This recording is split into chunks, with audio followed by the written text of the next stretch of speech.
ಈ ಸದನದಲ್ಲಿ ಚರ್ಚೆಗೆ ಬರ್ತಾವು.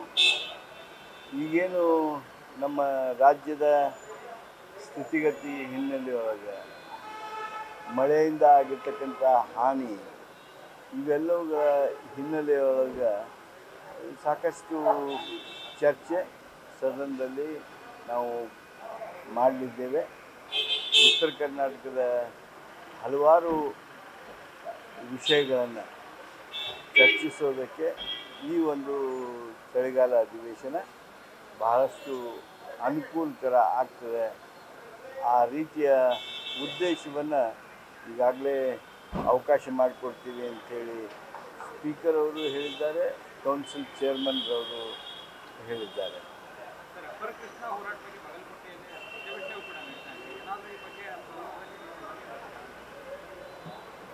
ಅಪ್ಪರ್ ಕೃಷ್ಣ ಹೋರಾಟ ಬಾಗಲಕೋಟೆಯಲ್ಲಿ ನಡೆದಿರುವಂಥದ್ದು ನನ್ನ ಗಮನಕ್ಕೂ ಇದೆ.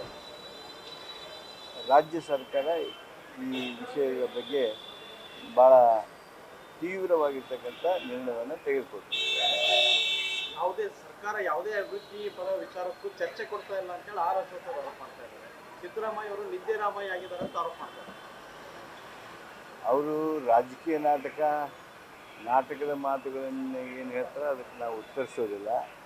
ಆದರೆ ಈ ಸದನ ಕರೆದಿದ್ದೆ ಅದಕ್ಕೆ ಇಲ್ಲಿ ತಾವು ಚರ್ಚೆ ಮಾಡಿರಲ್ಲ, 9 ದಿನ ಚರ್ಚೆ ಮಾಡಿ ಏನು ನಿಮಗೆ ಸರ್ಕಾರ ಅವಕಾಶ ಕೊಡಲಿಲ್ವಾ? ಸರ್ಕಾರ ಪ್ರಜಾಪ್ರಭುತ್ವದಲ್ಲಿ ಎಷ್ಟು ಅವಕಾಶ ಕೊಡಬೇಕು ಆ ಎಲ್ಲ ಅವಕಾಶವನ್ನು ಕೊಟ್ಟಿದೆ. ಅದರ ಸದ್ಬಳಕೆ ಮಾಡಿಕೊಳ್ಬೇಕು.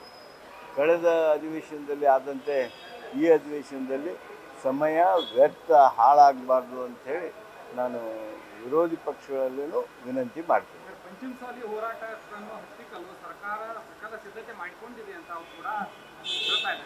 ನಮ್ಮ ಸರ್ಕಾರ ಯಾರದೇ ಹೋರಾಟವನ್ನು ಹತ್ತಿಕ್ಕುವ ಪ್ರಶ್ನೆ ಇಲ್ಲ. ನ್ಯಾಯಯುತವಾದ ಹೋರಾಟಗಳಿಗೆ ಸ್ಪಂದಿಸ್ತೇವೆ ಹೊರತು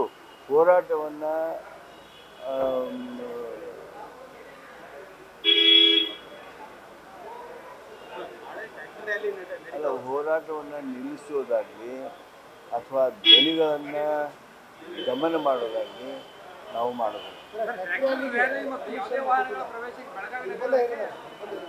ಅಲ್ಲ. ಅದು ಲಾ ಆ್ಯಂಡ್ ಆರ್ಡರ್ನವ್ರು ಏನು ಮಾಡ್ಯಾರೋ ಗೊತ್ತಿಲ್ಲ. ನಮ್ಮ ಸರ್ಕಾರದ ನಿಲುವು ಹೇಳ್ತೀನಿ, ಸರ್ಕಾರದ ನಿಲುವು ಯಾವುದೇ ಹೋರಾಟಗಳನ್ನು ಯಾವ ಕಾರಣಕ್ಕೂ ಹತ್ತಿಕ್ಕೋದು ಎದುರು ಪ್ರಶ್ನೆ ಅಲ್ಲ. ಲಾ ಆ್ಯಂಡ್ ಆರ್ಡರ್ದವ್ರು ಏನು ಮಾಡ್ಯಾರೋ ಗೊತ್ತಿಲ್ಲ ನನಗೆ. ಆದರೆ ಯಾವ ಹೋರಾಟವನ್ನು ಪಂಚಮಶಾಲಿ ಹೋರಾಟ ಮೊದಲು ಮಾಡಿ ಯಾವ ಹೋರಾಟವನ್ನು ನಮ್ಮ ಸರ್ಕಾರ ಹತ್ತಿಕ್ಕೋದಿಲ್ಲ. ಪ್ರಜಾಪ್ರಭುತ್ವದಲ್ಲಿ ವಿಶ್ವಾಸ ಇರೋರು ನಾವು. ಈ ಯಾರು ಏನು ಮಾಡದೇ ಇದ್ದದ್ದನ್ನು ಈಗ ಒಮ್ಮೆ ಹೋರಾಟ ಅಂಥೇಳಿ ಬರುವಂಥ BJPಯ ಪ್ರಯತ್ನ ಏನಿದೆ ಅದರ ಬಗ್ಗೆ ಜನ ಎಚ್ಚರಿಕೆಯಿಂದ ಇರ್ತಾರೆ. ಇವತ್ತಿನ ಪತ್ರಿಕಾ ಹೇಳಿಕೆಯನ್ನು ನೋಡಿದ್ರೆ ಹಂಗೆ ಅನಿಸ್ತದೆ, ಅವ್ರು ಯಾರು ಇದ್ದಾಗ ಏನು ಮಾಡಿಲ್ಲ ಅವುಗಳನ್ನ ಮತ್ತೆ ಎತ್ತಾರೆ ಅಂತಂದರೆ ಅದು ಸರಿ ಅನ್ನಿಸ್ತದ ನಿಮಗೆ? ನ್ಯೂಸ್ ಫಸ್ಟ್ ನಿರ್ಭೀತಿಯಿಂದ ನಿಮ್ಮ ಪರವಾಗಿ.